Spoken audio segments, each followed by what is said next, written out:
Assalamualaikum warahmatullahi wabarakatuh. Perkenalkan, nama saya Andi Iskandar dan teman saya Randy Agung Pratama. Di sini kami akan menjelaskan sedikit tentang memori internal pada mata kuliah Arsitektur dan Organisasi Komputer. Berikut penjelasannya. Memori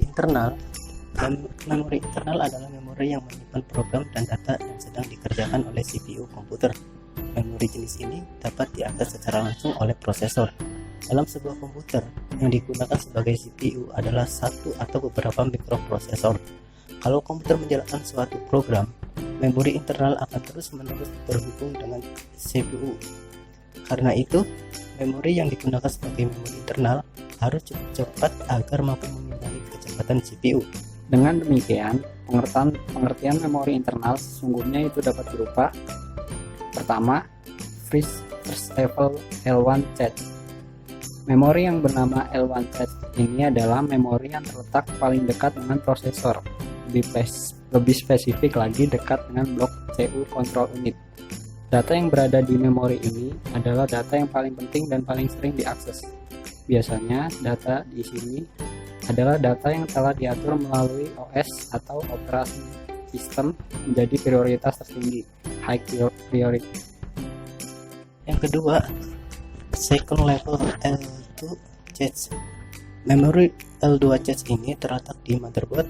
Lebih spesifikasi lagi, modul cache on a stick, bentuk khusus dari L2 yang mirip seperti memori modul yang dapat diganti-ganti tergantung motherboardnya. Akan tetapi ada juga yang terintegrasi langsung dengan motherboard, atau juga ada yang terintegrasi dengan prosesor modul. Yang ketiga, memori modul. Memori modul ini memiliki kapasitas yang berkisar antara 4 MB sampai 512 MB dan kecepatan aksesnya berbeda-beda. Fungsi memori internal. Adapun fungsi utama dari memori internal adalah menyimpan data dari piranti masukan sampai data kiriman ke ALU atau arithmetic dan logic unit untuk diproses lebih lanjut. Yang kedua, menyimpan data hasil pemrosesan ALU sebelum dikirim ke piranti keluaran. Yang ketiga, menampung instruksi ataupun program dari piranti masukan ataupun dari piranti pengingat sekunder. Contoh memori internal. Pertama, RAM. RAM atau Random Access Memory adalah suatu memori penyimpanan sementara yang bersifat random atau acak. Fungsi RAM adalah membantu dan mempercepat pemrosesan data. Yang kedua, ROM. ROM atau Read Only Memory adalah sebuah memori pada komputer, laptop, atau HP yang bersifat permanen. Jadi, meskipun tidak dialiri listrik, program atau data yang tersimpan pada ROM tidak hilang. Yang ketiga, SSD.